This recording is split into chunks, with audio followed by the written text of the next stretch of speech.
When we talk about Indian history, at some point in the discussion, inevitably we run into this great problem, the problem of Indus Valley Civilization. And you may ask, how is that really a problem? And I'll tell you why. And how it's politically charged issue.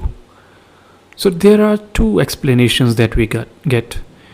That one is that Indus Valley Civilization, just like many other, it arose and it fell, and then somewhere else another Indian civilization arose. So that is one version. The second version says that it was a part of the continuous Indian civilization, and it was a part of it, and it is still continuing in the rest of India. And what makes it politically charged? Because the theory of Aryan invasion or Aryan immigration is also linked with it. So according to the first belief, the Aryans were the outsiders who came to India and settled here. According to the second belief, that people who founded Hinduism were the natives and they have lived here all along. So you can see how these slightly different versions of history can have different consequences in terms of today's politics, especially when you talk about who is the insider and who is the outsider. So in this context, I'm talking about today's book, which is called Land of the Seven Rivers, written by Sanjeev Sanyal.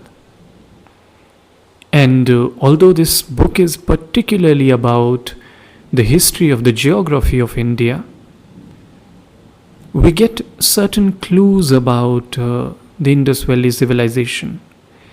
And when we see this civilization through different lenses, for example, through its geography, through its archaeology, we can have much more reasonable discussions around it. And which is precisely what the author does in this book. So this is what I'm going to do today. I'm going to narrate you the parts about this specific question about the Indus Valley Civilization and its fate, and the two narratives that we have around it. So the following excerpts are taken from the book. Let's start. We now know that this civilization did not suddenly appear or disappear. Excavations in Mehrgarh near Quetta in Balochistan, Pakistan, show the gradual evolution from Neolithic village to an increasingly more sophisticated culture from around 7000 BC. The earliest recognizably Harappan sites date to 3500 BC. This early phase lasts till around 2600 BC. We then enter the mature phase from 2600 BC to 2000 BC. This is when the great cities were at their height. Note that this is a Bronze Age culture and there is no systematic use of iron. Then from around 2000 BC, we have a steady disintegration that lasts till 1400 BC, that is usually called as Late Harappan. This is a simplified timeline. In reality, cities rose and fell and were sometimes rebuilt on older sites. Some areas flourished when others were in decline. Nonetheless, there are clear signs that the overall civilization was in severe stress after 2000 BC. We see steady deterioration in municipal governance till one by one the great cities are abandoned. What went wrong? It was once believed that Aryan invasions from Central Asia, they had caused the collapse of the Indian Indus Valley Civilization. However, there is no sign that Harappan cities were laid waste by invaders. The evidence strongly points to the wrath of nature. The number of studies show that the area, which is today the Thar Desert, was once far wetter and the climate gradually became drier. However, the exact trajectory of this change is somewhat disputed. It is possible that the process of drying was already underway when the mature Harappan period began. However, around 2200 BC, we find that the monsoons had become distinctly weaker and there were prolonged droughts. In fact, this is a widespread phenomenon that also affected Egypt and Turkey. By itself, this would have caused an agricultural crisis for a heavily populated region. However, the Harappans were hit by an even bigger problem. The problem of the drying up of the river system on which the civilization was based. A simple map of Harappan sites would be enough to illustrate that the largest concentration of settlements is not centered around the Indus but around the dry riverbed of the Ghaggar. It is now little more than a dry riverbed that contains water only after heavy rains. However, surveys and satellite photographs confirm that it was once a great river that rose in the Himalayas, entered the plains in Haryana, flowed through the Thar Cholistan desert of Rajasthan and eastern Sindh, and then reached the sea in the Run of Kutch in Gujarat.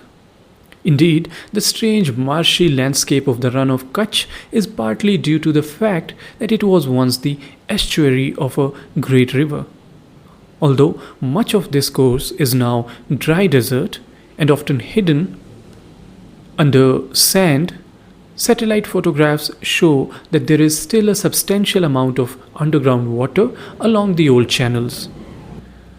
This has been confirmed by drilling wells that have given fresh water at shallow depths even in the middle of the Thar desert.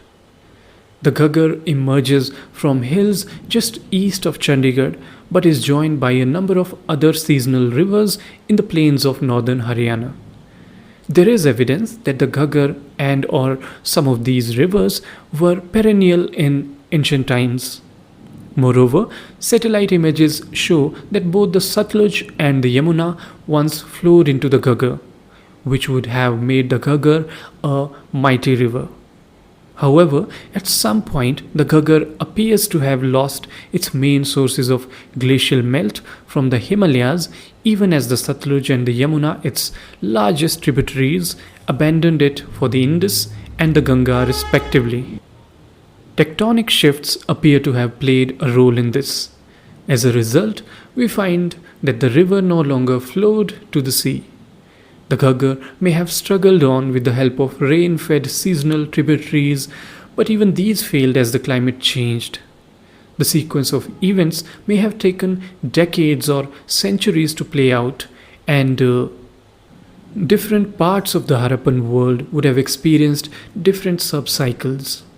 Cities on the banks of the Indus, for example, may have suffered floods as Satluj waters suddenly entered their ecosystem. The Pakistan floods of 2010 provide a glimpse of what this may have felt like, especially if such an event had caused the Indus itself to shift course. What does the drying of the Ghaggar tell us about the fate of the Harappans? It appears that the climate was wetter and the Ghaggar was in full flow during the early phase of the civilization. Perhaps the earthquakes of 2600 BC, attested to both at Kalibanga and Dholavira, were related to the tectonic shifts that affected either the Yamuna or the Satluj. Interestingly, we find that the mature Harappan phase takes off only after the Ghaggar was already drying. One wonders if the drying weather and the drying river created a climatic sweet spot that allowed the urban centers to flourish.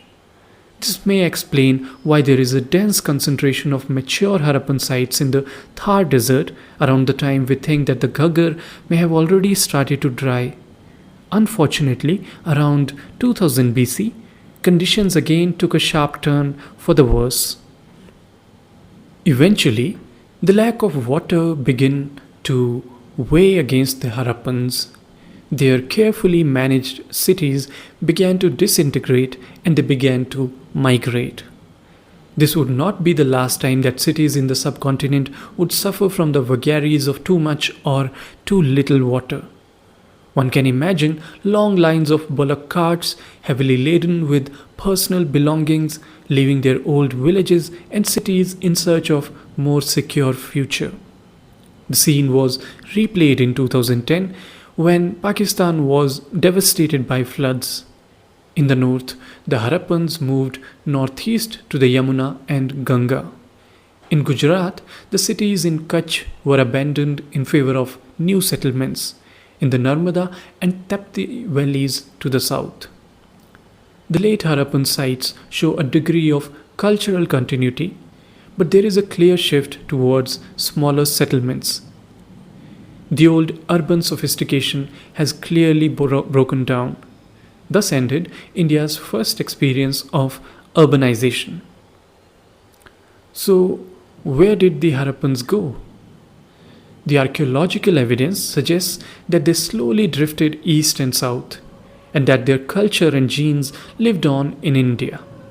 However, archaeologists and historians disagree bitterly on this. Romila Thapar, an eminent historian, is of the opinion that the material culture shows no continuities. In contrast, B.B. Lal, a former Director General of the Archaeological Survey and one of India's most celebrated archaeologists, argues that many of the present-day cultural traits are rooted in the Harappan civilization. We have already discussed the similarity between modern-day bullock carts and those used by the Harappans. However, B.B. Lal puts forward a formidable body of evidence that the Harappan legacy is not just visible in later Indian civilization, but is present in everyday life to this day. Take, for example, the Namaste, the common Indian way to show respect to both people and to the gods. There are several clay figurines from Harappan sites that show a person with palms held together in a Namaste. There are even terracotta dolls of women with red vermilion on their foreheads. Is this the origin of the sindoor used by the married women in Hindu cultures? All of these are intriguing thoughts, but we cannot be absolutely sure that these had the same meaning for the Harappans. In his recent book, Michel Denino has collected even more examples of continuity. We have already discussed the persistence of the ratio 5:4 in the previous chapter. We see the use of such ratios in many facets of Harappan life. They also had a standardized system of weights and measures, many of which are echoed 2000 years later in the Arthashastra, a manual on governance and political economy written in the 3rd century BC. Denino calculates that the standard length used by the planners in Dholavira was 1.9 meters, which is the same unit called Dhanush used in the Arthashastra. He then shows that this unit was divided into 108 subunits of 1.76 centimeter each. This fits well with the 108 finger widths that made up a Dhanush. In fact, the old system appears to have survived in a few places into the 20th century. Till India switched a few decades ago to the metric system, the traditional weights and measures used in some parts of the subcontinent bore a striking resemblance to those used by the Harappan people. According to John Michener, the difference was less than 1.8%. Not bad for a time lapse of over 4,000 years. Most interesting of all, chess pieces that look remarkably like modern equivalents have been found at Harappan sites. It has long been known that chess originated in India, but it is extraordinary that the game or something similar was being played more than 4,000 years ago. Even the famous town planning of the Harappans may have survived in the later times. The streets of Kalibanga, a large site in Indian Punjab, are laid out with widths in a progression of 1.9 meter, 3.8 meter, 5.7 meter, and 7.6 meters, the same as those prescribed in the Arthashastra. In short, the Harappans did not just disappear, they live on amongst us. They merged with a wider population and seeded what we now know as the Indian civilization. However, Indian civilization has parallel roots, in particular the Vedic tradition and its continuous history to this day.